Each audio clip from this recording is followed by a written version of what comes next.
이제 보이차 생차 숙차 말씀드렸는데 이게 다 한문으로 적혀 있고 우리가 알 수 있는 건 숫자밖에 없어가지고 좀 예. 힘드시죠? 예. 네, 생차 숙차 우리 날 생자는 아시죠? 생일할 때 생자. 네. 네, 생차 살아있다는 뜻입니다.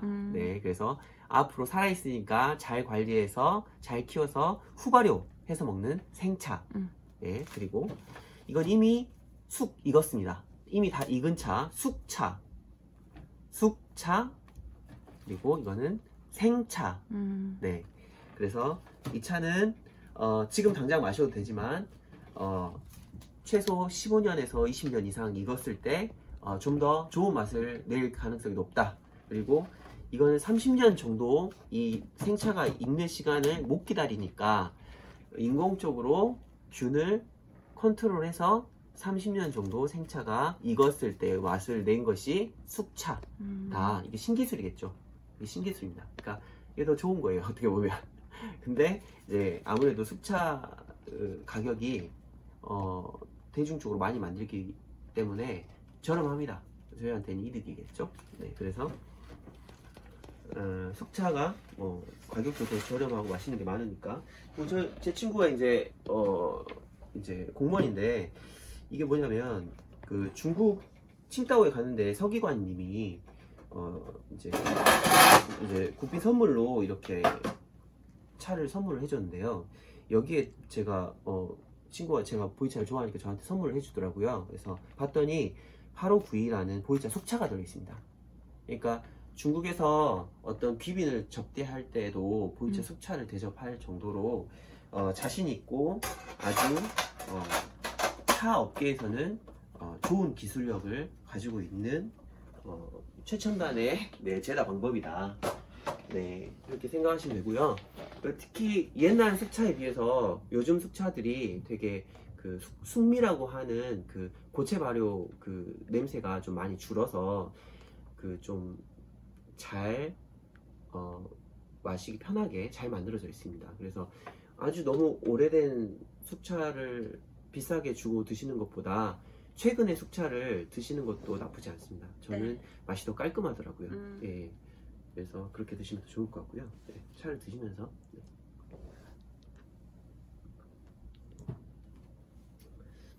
차 우리는 방법 먼저 설명드릴게요.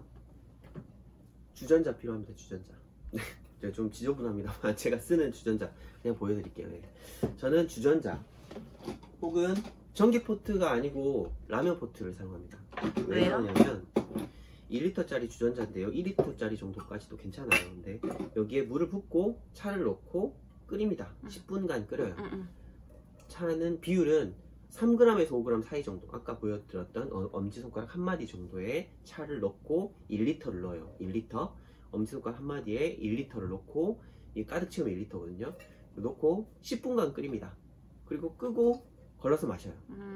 그렇게 드시면 돼요. 아주 간편하죠? 네. 그리고 라면 포트. 네. 이를 이용하는데 이거 좀 다음에 또 설명을 드릴 건데요. 여기서 똑같이 이렇게 넣고 끓여서 마시면 돼요. 거기도 똑같은 양을 넣어요? 예, 똑같은 양을 넣어서. 네. 비율만 맞추시면 돼요. 근데 왜 라면 포트예요? 라면 포트가 안에 보시면 알겠지만 이음새가 없어요. 이음새가 없고 설거지하기 편하게 되어 있어요. 그래서 숙차를 여기다 끓여 드셔도 설거지하기가 굉장히 편하고요. 보통 커피포트는 이 안에 그 열판과 유리나 그 스텐 재질의 사이에 실리콘 실 처리가 돼 있어요. 방수를 위해서. 근데 그 실리콘이 냄새가 나요. 실리콘 냄새가, 저 좀 예민해서 그런지 모르겠는데 실리콘 냄새가 그 물에 배어 나옵니다. 그래서 전혀 이음새가 없는 완전한 스테인리스 통인 라면 포트를 이용하면 물맛 그대로 유지하면서 숙차를 끓여도 설거지하기 편한 용기가 있습니다. 커피포트 회사 사장님들이 들고 일어나시겠는데요?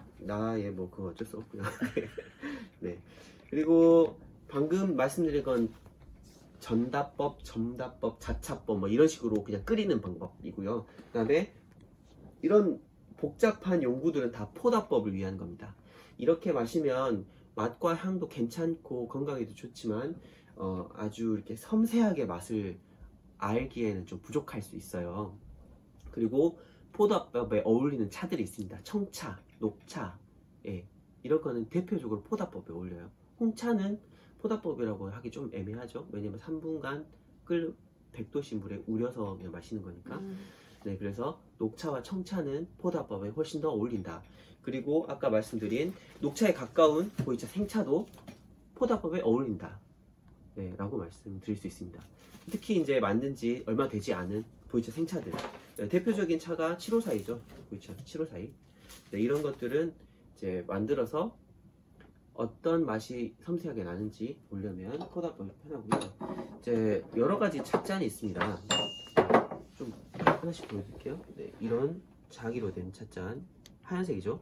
이건 옥을 깎아서 만든 잔입니다.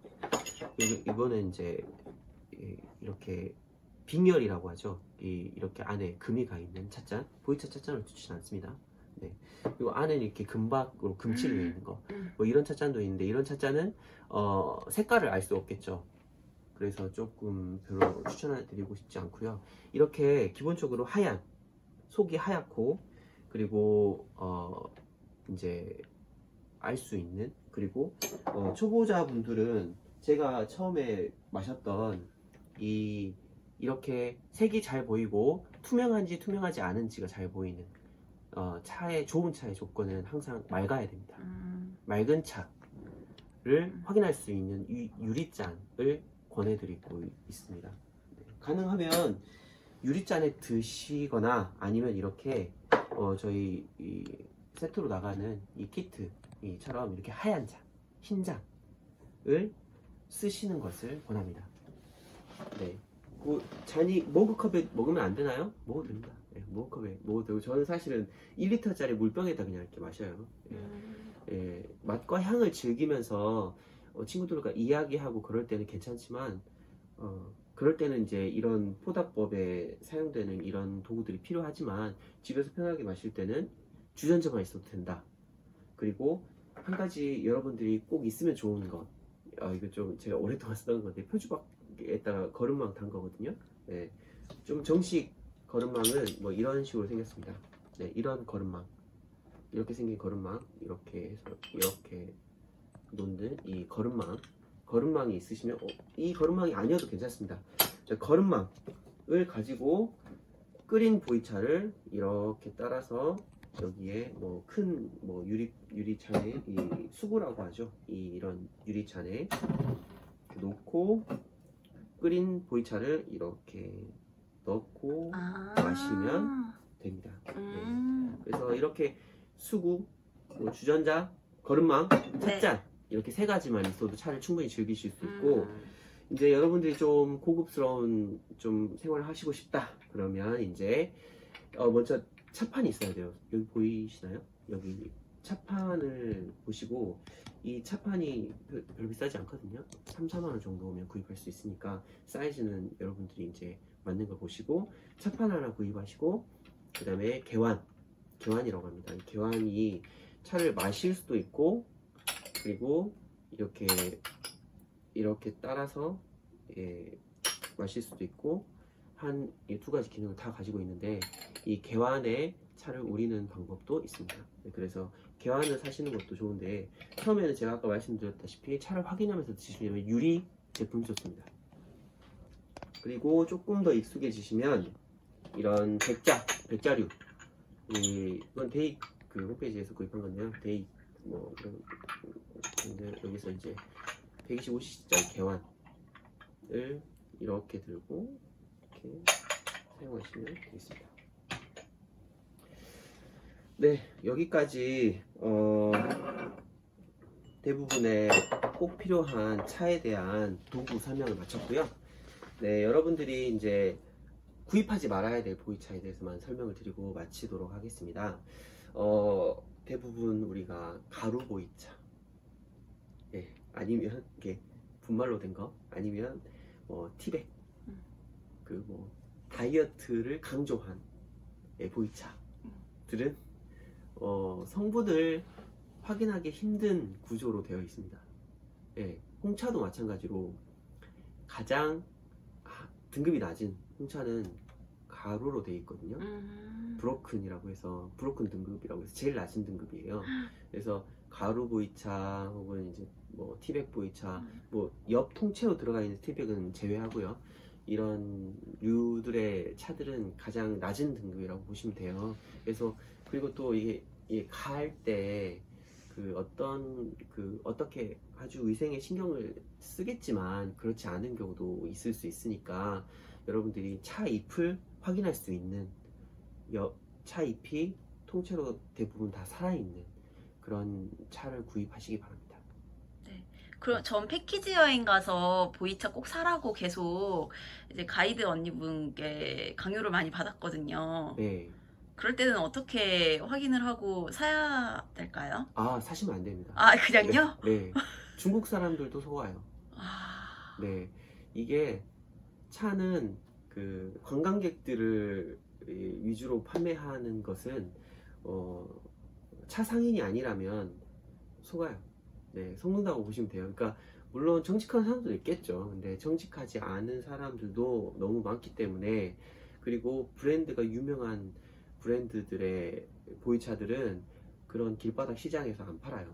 네, 그래서 그 총통 차관을 가지고 이렇게 브랜드 다 걸어놓고 차관에서 이렇게 고급스럽게 판매를 하기 때문에 그런 것들이 아니라면 사오시면 먹지 못하는 경우도 종종 봤습니다. 아니 근데 패키지 여행 가면은 차 매장으로 데려가잖아요. 네, 거기도 정식으로 파는 데 아닌가요? 네, 그 정식으로 파는 데인데요. 네, 제가 보이차를 그렇게 구입해 오신 분들 중에서 제가 정말 좋은 보이차를 구입해서 오신 분, 혹은 좋은 가격으로 차를 구입해서 오신 분은 여태까지는 못 봤어요. 절망스럽네요. 지금 다들 네. 집에 그런 보이차들 많이 있으실 텐데. 네, 또 이렇게 그게 아니고 차를 잘 아시는 분이 선물하신 보이차면 네. 괜찮을 수 있습니다. 하지만 본인이 직접 사왔거나 아니 지인이 중국 여행 갔다가 사서 선물해준 그런 보이차, 혹은 자기가 그냥 안 먹고 그냥 나는 차 별로 안 좋아하니까 너 마셔 이렇게 준 그런 보이차들은 한번 올려주세요. 제가 한번 보고 이게 뭔지 좀 말씀드릴게요. 네. 엄청나게 단톡방에 많이 올라오겠네요. 네, 특히 이제 제가 이 강의를 하려고 중고나라 이런 곳에 보이차 키워드로 검색을 해봤어요. 네. 그랬더니 한 10개 중에서 한 7, 8개 정도의 보이차는 마시면 안 될 차들이 나오더라고요. 그러니까 중국에서 그렇게 구입해서 오신 분들이 자기가 먹기에는 이게 정말 좋은 건지 안 좋은 건지 모르거나 아니면 차를 별로 안 좋아하니까 중국 시장에 내놓으시는 거죠. 그러면은 가지고 와서 보관은 어디다가 하는 게 좋을까요? 보관에 대해서는 다음 강의에서 예, 그럼 말씀을 이거 잘라야겠다. 아주 한강히 통째로 예, 이야기드리도록 알겠습니다. 하겠습니다. 예.